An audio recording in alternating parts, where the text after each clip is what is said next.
Tell you what, as a meteorologist, the outlook for holiday travel for Spirit Airline passengers is financial turbulence with occasional optimism. It's not good, but I have great news. If you're a Spirit passenger and you're doing some holiday travel and you're in the will I or won't I make this trip, there's a better than average chance now you will. I was talking about this the other day, and I said if they could just get a cash infusion that we don't see coming, they can avoid bankruptcy. Well, they did. They got a $100 million cash infusion, but they're only able to use $50 million of it. If they use that well, then they can put the other $50 million to use, which is good because I'm going to tell you, Spirit Airlines, bankruptcy is not a holiday travel perk. You can't spend that. So good for you. Way to get that going. Because other airlines, I talked about it, had to be prepared because if there was an overflow of passengers that couldn't get where they were going or needed to be because of a closure, they were going to have to fill it, period. So in this case, it's working out phenomenally. They're going to restructure, see how they can make it go. I mean, they filed bankruptcy twice within 9 months. That's a lot of really bad bookwork from somebody. That's a lot of money that went out the window somewhere. But working around the airline industry, it's interesting to me when you start realizing how old A, the birds are, B, the systems are, both on the ground and in the towers. We are due for a complete overhaul of everything that's going on kind of in aviation, right? We've realized that. We saw with Southwest had their woes, and now here we are on the edge of a Spirit bankruptcy. We tried to merge with Frontier about 11 times.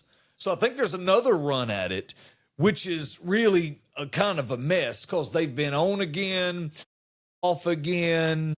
They went Facebook official for a minute, and then they unraveled, and now they're coming back together. So the relationship is complicated at best, and I think that should be noted on Facebook. I'm not sure that it currently is. Probably should be noted. The other thing that we looked at from the Spirit situation is Frontier and the merger, and Frontier's longtime CEO, in case you missed that, was suddenly replaced, which didn't help stock prices for anyone. So it's kind of a good time. The only reason I think this story is interesting is because, one, holiday travel, but two, I don't want to see the folks who have invested in the airline and who have seniority and have been working for years in their program and probably have just recently got out of flight debt and all, especially the young ones, and now they're just starting to make money. I hate to see that ride in and they have to start back over at the bottom of another airline. Now, if they merge, they're still going to have to somewhat start over at the bottom, but it usually doesn't shake out quite that way. But it still really does when you put the two together. I have friends that worked at Hawaiian and I have friends that worked at Alaskan. When you put those two things together, it wasn't as good as it was, but it's not as bad as it could have been. So they took care of them as best they could without stepping on the toes of the people that came in first, which is always interesting in a merger. I've been through a ton of radio and television mergers, and it's usually the guy that bought the other guy that should make the decisions, right? The people who own the property, who then bought another property, their management typically starts making decisions for the new property because they had the money. That's basic business. It's not complicated. The last one I got involved in that ultimately I decided, you know what, I've had enough of this silliness. The company that had the money bought the other company, and then immediately told all the employees at the other company, y'all should run it. We clearly aren't smart enough. But we were smart enough to be more profitable than these idiots, but you let these idiots run your product. And then what happened to your product? Right, down the toilet it went, because with that kind of sound thinking, that was your only choice. You couldn't go up. You certainly couldn't. Sideways or straight down. Straight down's where you went. That's kind of what you get. Mergers are always an interesting game, but in the airline industry, it means a lot. The Frontier Spirit thing, I don't know 100% where we are. I know a lot of folks are talking about it, including the CEOs of both. They broke up twice, they blocked each other, and now they're saying, well, maybe it was just the timing. Let's find out. Let's do our best to keep everybody working in that scenario. Now, if you're keeping score, we've reached a point in our lives where affording a nice home in a lot of markets is pretty much over. You can't afford a house right now, but I have great news. You can own a part of the Pac-Man Hotel. Now, so maybe you're not going to hit your house goals, but wouldn't it be cool if you got yourself into this hotel? You could buy in and own part of a hotel. Yeah, Phoenix said, housing crisis? Anyway, who wants to invest in Atari? I love the way we do things in Phoenix. We don't give a tinker's damn about no housing problem. Let me guess if we can raise us some money. It's a $130 million project, by the way, but it does sound cool. Basically, it's an Atari-themed hotel. Think Pac-Man, think Galaga, Dig Dug, Donkey Kong, all of those games, maybe even some pole position. Boop, boop, boop.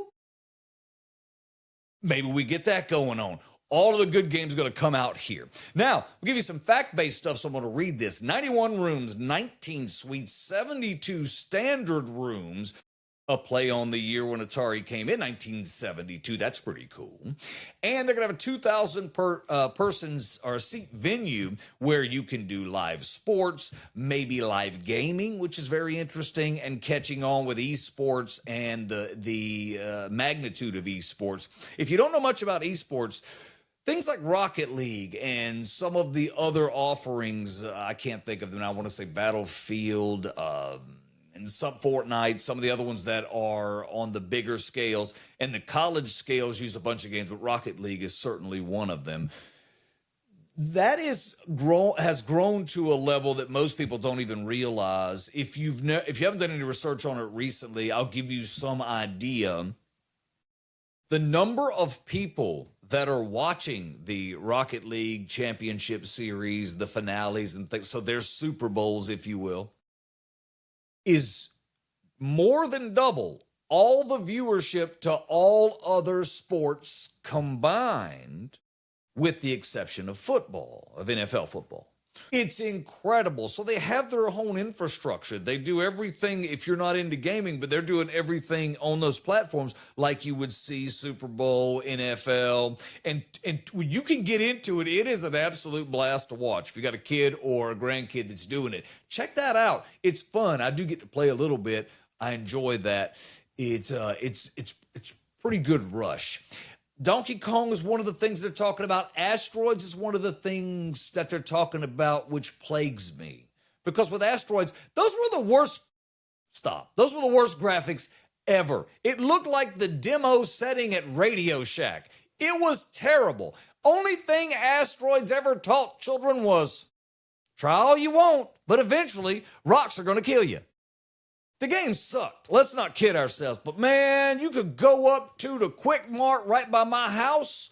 You would always find somebody on there, and they stack quarters on the machine too, so you're not going to get to play for forever. Because that was in the time where you couldn't just play the game for a minute. If you played Miss Pac-Man, it was a thing. If you ain't getting at least to the banana, to the orange, to the peach, you ain't even started this game yet, son. Mr. Wizard's World, Summerville, South Carolina, 1980-something?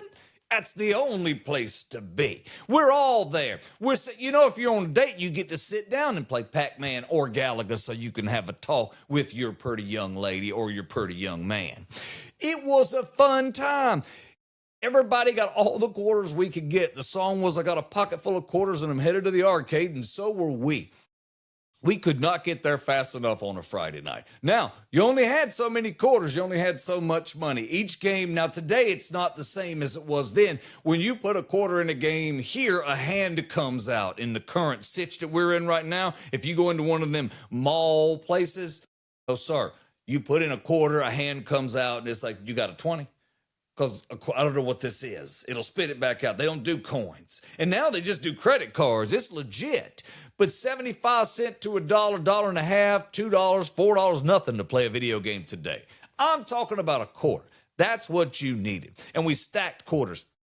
And it sucked when you got behind a Donkey Kong champion just trying to get his name up on the board. You could order a pizza, you could finish your drinks, have all the conversation with your friend, and this joker is still playing. It was a rough life in the 80s playing those games.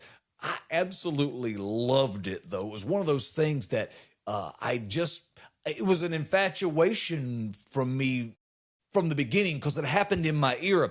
And I don't think my parents, they didn't want any part of that. They didn't feed into my whole video game addiction. But it's because it was a generational shift and they just didn't understand it. Parents today, I think, are far more willing to allow their kids to spend some time in front of video games. Too much time in front of anything is bad. Video games, time just seems to magically disappear. Maybe that's why I liked it, because in the 80s, you only had 3 channels. You could only play outside so long. You could only go to the pool if you had one in your neighborhood. We didn't. We ran in the sprinkler. You could jump in the sprinkler. You could only do that for so many hours in a day. Otherwise, the yard becomes mud. So there's only so many things you could do. I was in South Florida. You can chase the mosquito truck, of course, when it comes through and sprays the stuff out. That's always a good time, riding your bicycle behind that. But after that, you're out of stuff to do. So it's kind of nice when video games finally showed up. We had something else to occupy our time besides, punching on our cousins and throwing rocks and slingshots and such, the safe stuff.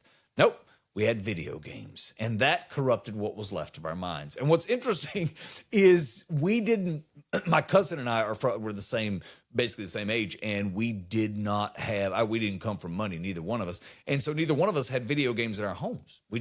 That wasn't a thing for us. So it's funny, we play Rocket League on a regular with another buddy of mine. And it's interesting because when I grew up, it was nothing to see my mother, because they were that first generation that talked on the telephone.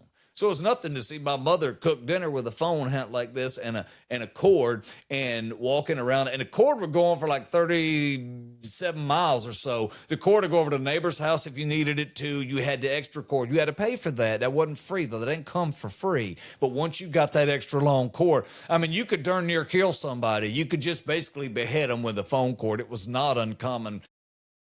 Their hearts. We lost some people in the 80s on account of that. The phone cord went everywhere. When we got the wireless phone in about 1983, the world changed. They had antennas, and you had to pull them on out. So it didn't take but about 2 phone calls till you didn't have no antenna. Now you got a stick. You got to stick a hanger in it. And then you got to put tinfoil around that, and the reception's never going to be the same. But because we paid $69.99 for this phone at Radio Shack in 1983, we're going to use it probably till Jesus returns, because I'm not going to get my money back. I can't take this back to Radio Shack. They're not as liberal as Walmart. They don't just take every dang thing back. So we are stuck with it for a really long time. But then you knew you had money. You knew when we got close to Christmas, when Dad hit a bonus, I got myself my own room phone. That was cordless. That's when the price came down and we could afford them. Now, that was good times, because now what we had is when you out-talked one, you could just switch them. Because people talked on the phone a long time, especially if you was in high school or you were in that age group. Even it was nothing to see your dad on the phone. Now, he wouldn't be on the phone like your mother would, but Dad would be on the phone all the time, oftentimes talking to his friends about repairing cars and talking about things that, dudes talk about.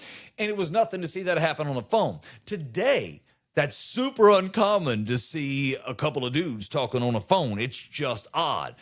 What's happening, though, is dudes can be playing Rocket League and having the same conversations that dudes had in the 70s and every other decade before, doing the exact same thing. But we disguise it around, hey, guess what? We're also playing a video game.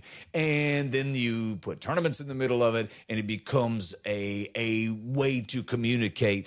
And, without getting too morbid about it, you start doing some research. You find out that older men tend to get lonely because they don't have anyone to talk to. And so this kind of creates a world. So me and my cousin are able to hang out and play video games when we never could afford them as kids. And it's kind of a fun world to be playing in. I like COD. I don't like the new one. I'm not into shooting zombies. In fact, I saw something today that said Call of Duty may chop the zombies out and but by the time we get into January, it was a bad move, Activision. That was probably not your best bet. There's a million people that do podcasts on that, and I enjoy watching a few of them. But I think that was a mistake. And I think we all know that, and you're going to figure it out. So back to our hotel, $35 to $40 million is what they're trying to raise, $500 at the time you can get involved, and then they're going to total out to about $124 million. Now, if you have money, and lots of it, you can be involved at a much larger scale. They'll gladly take your $20 million, and you can write that. You probably want to do that in cash.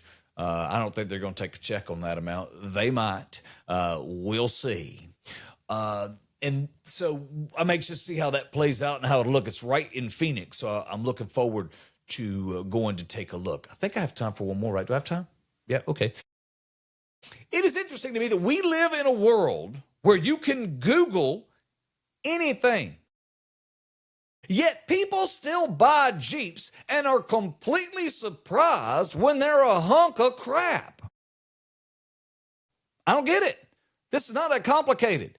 There's nothing on the planet. There's probably not a website on the planet other than about the four-wheel drive system that's going to say super nice things about a Jeep. I can tell you as a former owner, and I don't mean of a CJ5 which are cool.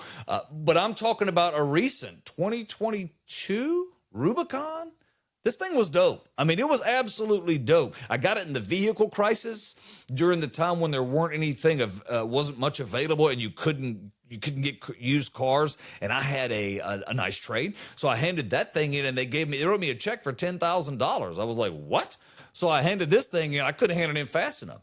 Then they were like, but we only have one vehicle on the lot that'll match what you want. And it was, oddly enough, a Rubicon that was the color of this shirt. Speaking of which, this shirt's kind of dope. I like the color, but it was the exact same color of the truck. So it was already sitting up, absolutely loaded, had the Sky One Touch roof, just a convertible. I didn't have to take the roof off anymore. It was a really nice ride. So my experience with Jeep may not be the same as this lady's, but she's more like the norm. She's a influencer, and she's really into baking cakes. I think it's Cassie Cakes or something. She's from Georgia. She bought a 2024 Jeep Wrangler 4xe. So that's one of those that you plug in, and when plugged in, you get, with the originals, and it may have changed by 2024, but you get roughly 21 miles, somewhere along in there. 25 is a long shot. 18 is probably more real. So you pick that many up on battery, and then you're on a motor. But the motor has a much smaller gas tank than it had before, which was my hang up with it. Because when I was looking, they did have a ton of 4xEs, and that also scared me because there were so many of them. And then I thought about, well, what do you do with that 20 miles? But if you spend time thinking about it, depending upon how you drive, that 20 miles actually makes sense because I only drive roughly 6 miles a day. So if I go, or 8 miles a day, so I can get 2 days out of a charge and never drive on the fuel portion, hypothetically, based on how I drive, of course, and a few other things. But still, that seemed like a good decision. I totally get that. But I didn't see the recall warning since I didn't buy one that said, hey, just a heads up on these things, the battery can catch fire pretty much any time. Yeah. So, hey, let's do ourselves a favor. I don't want you parking near any buildings or where other people might be. Don't put it in your garage. Just sort of, what? What am I going to do with it, Jeep? National Highway Transportation Safety Administration. Yeah, we're working on that. We don't know. That's a problem. I want to give it to the lady. That's a problem. The vehicle should not just ignite while driving, parked, or sitting somewhere. That doesn't make sense to me. So she took it back to the dealership looking for a solution. That's a mistake. Ma'am, I'm telling you, that ain't going to work out in your favor. How do I know this? Because I've been known to do stupid stuff for vehicles, but I always protect myself. Sometimes you're willing to pay more for what you want than what you need, right? So I picked up one of those 2010, I believe it was, ATS Cadillacs. I loved it. It was cool. That little turbo was fast. It was digital. It had that haptic touch system where you touched it and it kind of told you it touched it, like the BlackBerry Storm had back in the day. It was really neat. The car was put together well. Two-tone. It was such a beautiful, it was black interior it was black outside, black interior leather, and black tan leather. It was stunning. I loved it.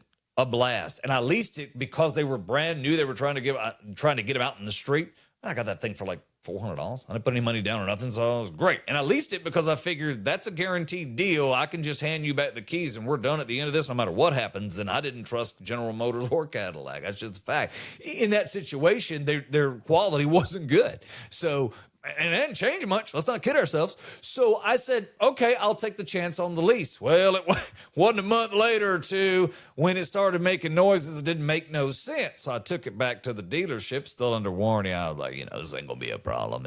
They know what they're up against. I know what they're up against. I'll hand them the keys and they'll give me one and then they'll fix this one. I'm an idiot. That's not the way it went. I handed them the keys, they handed me one of theirs, and then they had it for like a month and a half, and I kept driving their car. All told, in 1 year, I put 30,000 miles on Cadillacs that weren't mine. The dealership was wonderful to me when they didn't really have to be because it was a much bigger issue. Come to find out, the turbo had gone out 6 months prior when I told them that it went out. And I'm like, yeah, listen, the car basically is a tiny four-cylinder that won't get out of its own way. I'm guessing the turbo's out. Nope, you're wrong. You could hear the thing start 3 blocks away. It was the craziest thing. And they'd be like, yeah, we never heard it. I said, you want to hear it? Let's go out here and let me start it. Okay, start it. Oh, yeah, it didn't do that for us. Yes, it did, because it does it every time, you liar. It took them 6 months, and they finally agreed with me, and they replaced the motor. It was insane. The dealership took care of me. Problem here is this lady went to the dealership and she's like, listen, you guys did me wrong in this deal. I should never have been stuck with this. So she tried to trade it. They offered her what it was worth because they'll drop their value like any other new car. She wasn't happy with that. You can't blame her. And so she then turns it back on the dealership and she's like, listen, y'all sold me a vehicle that in the 2 prior years had some reliability issues, so this is kind of on you. And the manager's retort was not one I'm certain he's proud of at this juncture, but he said, ma'am, if my salespeople told you about all of that, well, it wouldn't have increased your odds of buying the perfect vehicle that we wanted to sell you. It ain't on the salesperson to tell you that that car's a steaming pile, because it ain't. Ma'am, I don't know if you understand this. They're not in the business to be Consumer Reports for you. That's where I think you went wrong. They're in the business of selling Jeeps. You can't hate on that. The guy that's selling them ain't the guy that made them. Stellantis is involved in all that. That ain't got nothing to do with the dude that's trying to sell them. I think you attacked the wrong people here. I'm not saying you're wrong. Fundamentally, I'm saying you went back to the dealership and then you complained of reliability issues on Jeeps, which is not breaking news. Then you blame the dealership. Again, do you not have Google? Do you not have Consumer Reports? Did you not go to Reddit, forums, Cosmopolitan, Wine and Country, Travel Est? I can just keep naming. They've all got a negative. I mean, did you not see it? That's like buying a boat and being mad if it needs gas. Ma'am, Lord have mercy. This is kind of on you. I'm not sure the dealership betrayed you. I think they did what they do. They sold Jeeps. Again, do you not have Google? You signed paperwork, you skipped research, and the internet exists. I don't know what to tell you. If the government tells you not to park your car near your own house, that ain't a recall. That's a warning label. Jeep. There's only one. But I'm going to tell you, I had a great experience. I got lucky. I enjoyed the devil out of it. Now, my Jeep situation, here was the only thing that drove me nuts, which is like everyone else. It's not like I didn't know it was coming. But you cannot fathom the number of rattles a $65,000 Jeep can have. You can't stop them. When you stop one, there's 13 more. You can't turn the radio that loud, and you can't have the top down when it's snow. Well, I did, but it's not comfortable. My point is, you don't know what you're into until you're already in the deep end. But that being said, when I bought it, I looked at it like, you know what? I didn't buy this for ride comfort. Although I'm going to tell you, I drove that thing a long way. I probably drove 7,000 miles on it in one trip on the highway. And of all the vehicles I ever had, I had nice Lexus. I've had some nice vehicles that had very nice seats and extensions in the seats and all of that. They're really nice lumbar and all that. That Jeep was one of the best seats I've ever sat in. And that's going to matter how your body's constructed and all that. I'm just telling you, I'm a 6-foot-tall male, and it was a wonderful experience. I got what I paid for. I got a vehicle that was a legendary off-road animal, and I treated it as such. I put that thing everywhere I could put it. Safely, I never did things that would scratch it. There wasn't a scratch on that vehicle. And I did everything by the book and by the manual. I put that's what a Jeep's made for. By God, you wrote the word Rubicon on it, and I'm on Rube. It's gone. Let's go. Bluevicon's what I called it, and we went off-road. We went on-road when it snowed, when it didn't snow. If there was a tree, I climbed it. That thing was unbelievably fun. I had a great time. Then I got rid of it. I wasn't even ready to get rid of it, but I got rid of it. And the one thing that I loved from it was just the feeling of knowing I could go anywhere. But the feeling you get when you drive that legendary machine, it's absolutely irreplaceable. So with that, a couple of vehicles later, I bought a 4Runner. And I got to tell you, when I got it, it had 1,257 miles on it, even though it's 2 years old. I'm like, okay, I'll give this one a shot. Got a good warranty, and I'm covered basically forever on this thing. So, okay, great. I'm going to pick it up. I drive it for the first month. I'm still below 5,000 miles on it. First month, there's a rattle in it, and I thought, man, I've had 4-wheel drives that didn't rattle. This Jeep, and then now this one, and whatever it was, I couldn't figure it out, but I didn't fix it. It just stopped. And now I'm rolling around in a 6-cylinder, the 4.0 liter that Toyota has. And I have the 4-wheel drive almost the same. It's a little different, but I still have incredible 4Runner capabilities in 4-wheel drive, and I'll put it in the mud too. I'm not scared. I'll find dirt. We'll climb stuff with it. So that being said, I think maybe the 4Runner might be the best vehicle for my needs for sure, and it may be the best vehicle we've ever made. It's incredible. They're hard to beat. They're bulletproof in that 6-cylinder. And they go, and you can ask of them, and they'll deliver. Now, the new set, that 4-cylinder, they'll figure that all out. That's the future. For me, it's not. I like the 6-cylinder, but it's the future. Do I have time for one sports note? Okay. Have you seen this Joe Burrow discussion over his Cincinnati Bengals? I've said this before. Joe Burrow deserves better from the NFL. Being stuck in Cincinnati, I don't care. You can put together a dream team out in Cincinnati. They're still plagued by the same problems they've always been plagued with. They don't win. That's not their culture. They're not winners. And poor Joe Burrow has been broken in 37 different directions. He was talking to reporters on Wednesday, and he said, quote, "I'm going to be playing football for a long time," because there was a discussion about him retiring. We saw Barry Sanders do it. It's not unheard of. I was thinking, are you kidding me? Is he going to get out just so he doesn't get broken anymore? And you can't blame him if he does. He's a wonderful player and a wonderful football mind. He can stay around it, but he just can't get anyone that can block for him. There's no one. It's just a culture problem. If we put him in the right organization with the right mindset, he's a Patrick Mahomes, a Josh Allen.